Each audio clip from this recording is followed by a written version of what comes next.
स्वागत है आप सभी का हिमवंत जीके में। तो हम देख रहे थे उत्तराखंड एसआई का जो आपका पेपर था, उससे उसके क्वेश्चन देख रहे थे और हमने 125 क्वेश्चन देख लिए थे। और अब आगे बढ़ते हैं। 126वां क्वेश्चन क्या है।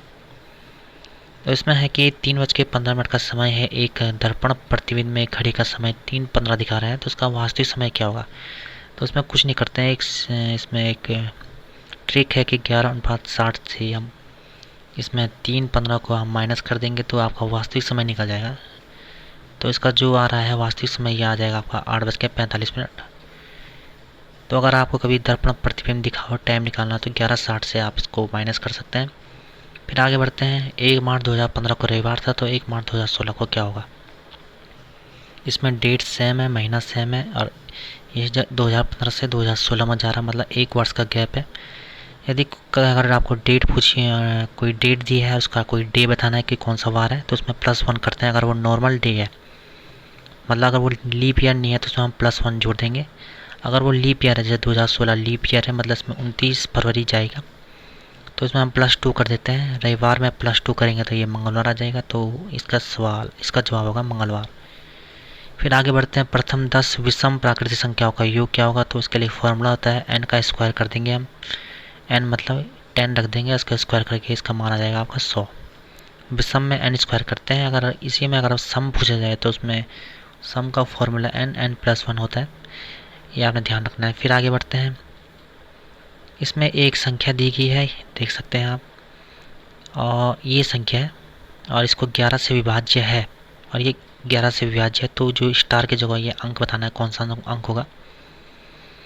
तो माना कोई ये 5, 8, 2, 4 और यहाँ पर कोई अंक है, यहाँ पर अंक बताना है, और ये 4 से डिवाइड है, 11 से विभाज्य है, तो हमको बताना है कि वो अंक कौन सा होगा। तो अगर कोई संख्या 11 से विभाज्य है, तो उसमें हम सबसे पहले जो एक अंक को छोड़कर इनको आपस में जोड़ते हैं। जैसे 5, 6, 7, 7 प्लस स्टार हो जाएगा, और ये 8 और 4 को आपस में जोड़ते हैं और इन दोनों को आपस में घटा देंगे। तो अब इसमें जो संख्या बन रही है, तो स्टार -3 आ रहा है ये। अगर यहाँ पर 0 और 11 आएगा तभी वो 11 से विभाज्य होगी। तो यहाँ पर इसको 0 आने के लिए कौन सा अंक आना चाहिए। तो यहाँ पर 2 नहीं, 5 भी नहीं होगा, 6 भी नहीं, 3 होगा। अगर यहाँ पर 3 रखेंगे तो ये 0 हो जाएगा। और 0 और 11 अगर किसी संख्या की इकाई अंक में आता है तो 11 से डिविजिबल होता है। तो इस प्रकार से इसका आंसर आपका 3 आएगा। फिर इनमें से देखते कौन सी भिन्न बढ़ते हुए क्रम में है। तो इसमें जो बी है, इसमें सही जवाब है। अगर इसमें समान अंतर हो, जैसे यहाँ 1 है, यहाँ भी 1 है, तो इसमें जिसका अंश बड़ा होगा वही भिन्न बड़ी हो जाएगी। तो ये इसमें आपने ध्यान रखना है। अब अगला है। एक व्यक्ति के पास कुछ मुर्गियां हैं और कुछ बकरियां हैं। यदि इनके सिरों की संख्या 48 और टांगों की संख्या 140, तो मुर्गों की संख्या क्या होगी। तो सबसे पहले सिर है 48, तो अगर इनका 2 से गुणा करें, सबके पास मानो 2 टांगे हैं, तो ये हो जाएंगे 96, मतलब 96 टांगे हमारे पास ऑप्शन में आ गया है। तो टांगों की संख्या 140, 40 और यहाँ 96 आ रहा है।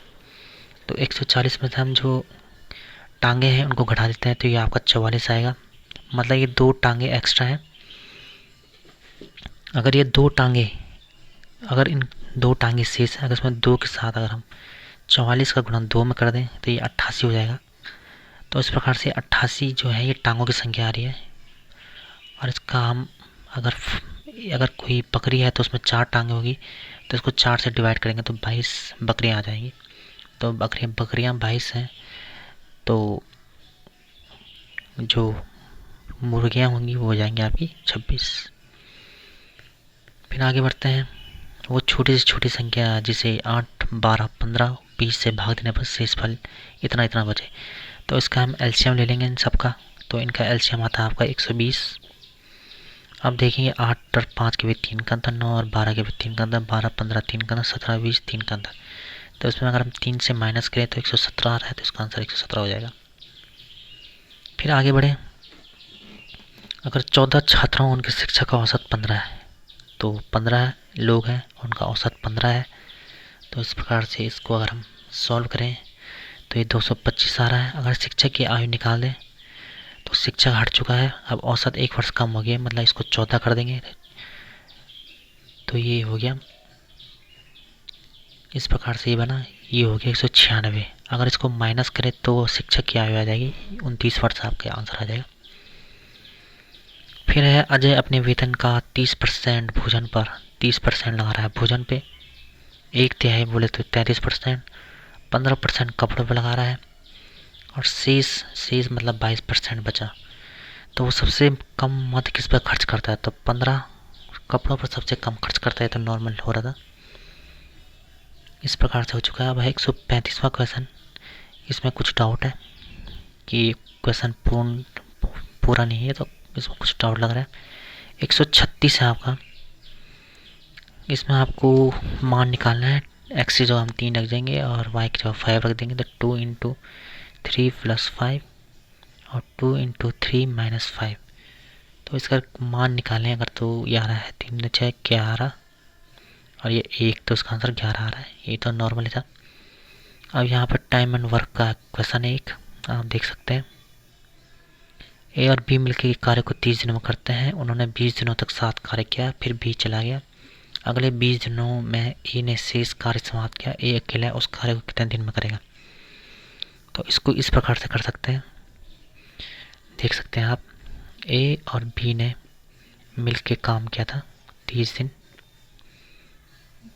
और उसके बाद ए प्लस बी 30 दिनों में ए और बी काम करते हैं, और ए प्लस बी ने 20 दिनों तक कार्य किया। उसके बाद ए ने 20 दिन अकेले कार्य किया। तो एक क्वेश्चन को सॉल्व करेंगे तो ये आपका आ जाएगा 10b इक्वल टू 10a, और इस प्रकार से a बाई b 1 आ जाएगा, तो उनकी जो एफिशिएंसी आ जाएगी 1 आ जाएगा। अब इसको हम इसमें रखते हैं, तो 1 + 1 30 हो जाएगा, तो यहाँ पर जो 2 हो जाएगा 16 आ जाएगा। टोटल वर्क 16 हो जाएगा, और ए की एफिशिएंसी निकालनी है, तो ए की एफिशिएंसी आपकी हो जाएगी 1, और टोटल टाइम लगेगा उसको 60 दिन। तो ये हो जाएगा आपका एक दिन 60 दिनों में कार्य पूरा कर देगा, तो आपने ध्यान देना है। फिर आगे बढ़ते हैं, देखते हैं अगला क्वेश्चन। अब है 6% जो दिया गया साधारण वार्षिक दर से कोई धनराशि एक निश्चित समय 5 गुना हो जाती है, वो उतने समय में 9% की ब्याज दर से कितना गुना हो जाएगी? तो इसको हम इस फॉर्मूले से कर सकते हैं, n1 - 1 n2 - 1 इक्वल r1 और t1 r2 और t2, क्योंकि समय बराबर है। r ये साधारण ब्याज की वैल्यू हो जाएगी, n1 ये कितना गुना हुआ है ये इस प्रकार से आ जाएगा। तो n1 की जगह 5 गुना -1, और पिछले अब कितना गुना हो रहा था इसको निकालना हमने, -1 बराबर 6/9, ये साधारण ब्याज की दरें हैं। तो इसको पूरा सॉल्व करेंगे तो ये आ जाएगा आपका 6 इक्वल टू क्वेश्चन मार्क -1, तो क्वेश्चन मार्क की जगह यहाँ पर आ जाएगा आपका आंसर 7। तो ये हो जाएगा 7 इसका आंसर हो जाएगा, 7 गुना हो जाएगा। तो इस प्रकार से इसको सॉल्व कर सकते हैं। फॉर्मूला मैंने आपको बता दिया है बिल्कुल, उसके बाद तो सिंपल ही है। तो इसकी जगह क्या मानेगा, 8 दूनी 16 हो रहा है, 50 दूनी 100 हो रहा है, 26 दूनी 52 हो रहा है, उस प्रकार 14 दूनी 28 हो जाएगा, और उसके बाद 2 ऐड हो रहा है यहाँ पे, ध्यान देना है। बुक का कोड 43 है, तो पेन का कोड क्या हो जाएगा, तो ये जिस नंबर पे है उसी को आपस में ऐड करना है। 16p ये आ जाएगा 5 पे, ये आ जाएगा 14, तो टोटल 35 इसका आंसर हुआ। एक लीप वर्ष में गुरुवार की अधिकतम संख्या, तो ये हो जाएगा आपका 53। नॉर्मल में 52 आएगा, वैसे 53 आएगा लीप ईयर में अधिकतम संख्या, क्योंकि 366 का भाग हम 7 में देंगे, तो ये आप देख सकते हैं। एक बाल्टी जो है शुद्ध दूध से भरी है, इसमें से 30% दूध निकालकर ही उतना ही पानी मिला दिया जाता है। यह प्रक्रिया 2 बार दोहराई जाती है। अब बाल्टी में कुल मात्रा का कितना % पानी है, तो ये प्रक्रिया कभी यहाँ पर 2 बार भी है, एक यहाँ पे 3 बार भी है। तो अब इसको हम सॉल्व करते हैं। तो माना 100%, तो उसमें पहले दूध है, तो 100 दूध है, और ये 1 - 30% पानी मिलाया था, 30/100। इस फॉर्मूले से इसको सॉल्व कर सकते हैं, और इसका क्यूब क्यूब कर देंगे। इसको अगर हम सॉल्व करें तो इस प्रकार से ये सॉल्व होगा। 100 इंटू 7 इंटू 100, 7/100 और 7/10, यहाँ पर 10 आएगा, 100 नहीं, 7/10, 7/10 और 7/10 इसका आंसर हो जाएगा, क्योंकि इसको सॉल्व करेंगे तो इस प्रकार से। और इसकी टोटल वैल्यू आ जाएगी आपकी 34.3, ये आ जाएगा का मिल्क का। और वहाँ वाटर पूछा तो 100 - 34.3 कर देंगे तो ये आंसर आ जाएगा 65.7।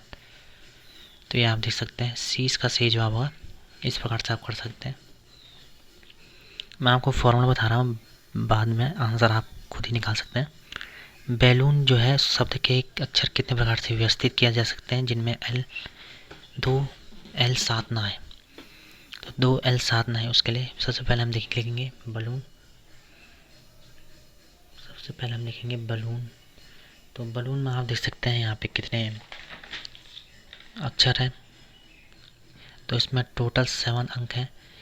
तो उसको 7 factorial into 2 factorial into 2 factorial, क्योंकि यहाँ पे 2 एल है और 2 ओ है। इस प्रकार इन तरीक़ों से भी लिखा जा सकता है। अगर एल को केवल एक बार लिखना है तो हमको एल को एक ही गिनेंगे तो अब ये 6 अक्षर हो जाएंगे। और 2 एल है तो इस प्रकार से इसको लिख सकते हैं। अगर 2 एल साथ ना हो तो इन दोनों का आपस में माइनस कर देंगे। तो इसको सॉल्व करने के बाद पूरा आंसर आकर 900 आएगा। ये आप सॉल्व कर सकते हैं। इसके बाद है 135 डिग्री को रेडियन में लिखेंगे। तो 135 को रेडियन में अगर लिखना है तो 135 इंटू 5 पाई/180 करना है। इसका आंसर आपका 3π/4 आ जाएगा। और ये सॉल्व करना ही नॉर्मल है। अब है अनंत श्रेणी, जो एक प्रकार की श्रेणी दी है, इसको किस प्रकार से सॉल्व कर सकते हैं। तो यहाँ देख सकते हैं 2/3 है, फिर यहाँ 2/3/3 है, 2 3/5 ये सेम है, और 3/3 ये सेम है। इनको हम अलग अलग कर लिख सकते हैं। तो उस प्रकार से हम आंसर बना सकते हैं। तो देख सकते हैं आप, सबसे पहले हम दोनों को अलग अलग लिख सकते हैं। 2/3 प्लस 2/3 का क्यूब प्लस 2/3 की power 5 plus dash dash dash infinite. और उसी प्रकार से दूसरी में लिख सकते हैं 3/3 का स्क्वायर प्लस 3/3 का 4 प्लस 3/3 का 6 प्लस इनफाइनाइट लिख सकते हैं। तो इसको सॉल्व करेंगे हम। 2/3 बाहर लिख सकते हैं, यहाँ से अंदर 1 + 1/3 का स्क्वायर बचेगा, ये बचेगा। इस प्रकार से समीकरण बनेगी। और इधर से भी हम 3 + 3/3 का स्क्वायर बाहर लिख सकते हैं। और 1 + 1/3 स्क्वायर, 1 + 1/3 का 4। इस प्रकार से अंदर यहाँ कॉमन बचेगा। और ये दोनों सेम आ चुके हैं, यहाँ देख रहे होंगे आप। और इसके बाद ये गुणोत्तर जीपी बन चुका है, गुणोत्तर श्रेणी बन चुकी है। तो गुणोत्तर जो श्रेणी है उसका जो आपका फॉर्मूला होता है वो होता है आपका S infinite A into A - R। ए आपका प्राथमिक पद है और R आपका हो जाएगा सारोनुपात। तो A बराबर यहाँ 1 था और सारोनुपात आपका आता है जो आपका 1/3 का क्यूब स्क्वायर बराबर 1/3 का स्क्वायर। इस प्रकार से हम ये सारोनुपात निकालते हैं। फिर इस मान को हम वहाँ रख देंगे तो उस पूरा सॉल्व करके देख सकते हैं। S factorial S infinite 2/3 1 into 1 - 1/9 plus 3/3 का स्क्वायर 1/1 - 9। इस प्रकार से हम इसको फॉर्मूले में रख सकते हैं। तो इसको पूरा अगर सॉल्व किया जाए तो ये 6/8 प्लस 3/8 बराबर 9/8 आ जाएगा। तो इसका आंसर जो आ रहा है वो आ रहा है 9/8। ये आप देख सकते हैं इस क्वेश्चन का आंसर 9/8 आ रहा है।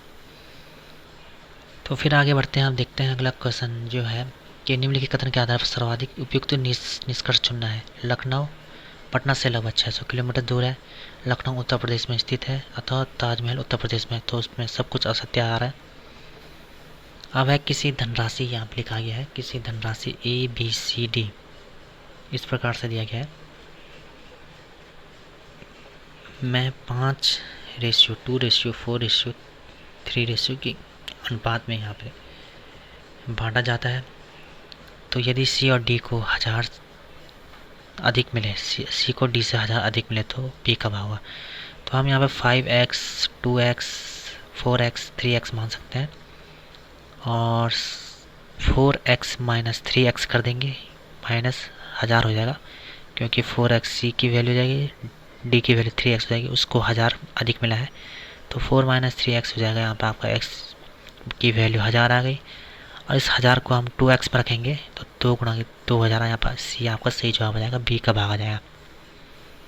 अब यहाँ दिया गया नीचे दी गई ऐसी कितनी श्रृंखलाएं हैं जिस इनके कितने 3 है, मतलब इतने कितने 3 है जिसके पहले 6 आना चाहिए, मतलब 3 लिखा है उसके आगे 6 आना चाहिए, पर बाद में 8 नहीं आना चाहिए। मतलब पहले आपको 63 ढूंढना है, उसके बाद में आपको पीछे से 8 नहीं होना चाहिए। तो देखते हैं इसमें, तो 63 ढूंढो सबसे पहले। तो यहाँ पे एक 63 आ रहा है, और एक इसके बाद 63 आ रहा है, और इतना ही आ रहे हैं, और इनके बाद 8 आ रहा है, तो ये नहीं होगा, फिर ये 8 आ रहा है, ये भी नहीं होगा। तो इस प्रकार से हमको 0 मिले हैं, मतलब इनमें से कोई नहीं इसका आंसर होगा। फिर आगे बढ़ते हैं। अब यहाँ पर दिया गया है इस प्रकार से आप देख सकते हैं आप कि एक भिन्न का अंश 20% और हर 25% बढ़ा है, तो उसका परिणाम स्वरूप प्राप्त भिन्न क्या होगी। तो पी बाई क्यू इस प्रकार से वैल्यू है, और 20% बढ़ा दी, मतलब 120, और 125 हर बढ़ाया है, तो ये हो जाएगा। इनको आपस में सॉल्व करेंगे तो इसका मान आपका 5/8 आएगा, तो आप इसको सॉल्व कर सकते हैं। अब इसके बाद एक सुई दी गई है, सुइयों के बीच के दोनों सुइयों के बीच के कोण बताना है। तो इसके लिए एक फार्मूला होता है 30, यहाँ पर घंटे का मान रखना है 11/2, यहाँ पर मिनट का मान रखना है 330 इंटू 5 माइनस 11/2 इंटू मिनट रखना है 15। तो इसकी जो वैल्यू आएगी वो आ जाएगी आपकी 67.5। तो इस प्रकार से सॉल्व हो जाएगा, आप देख सकते हैं। तो फिर मिलता है आपका ऐसे ही नेक्स्ट वीडियो में, तब तक के लिए धन्यवाद।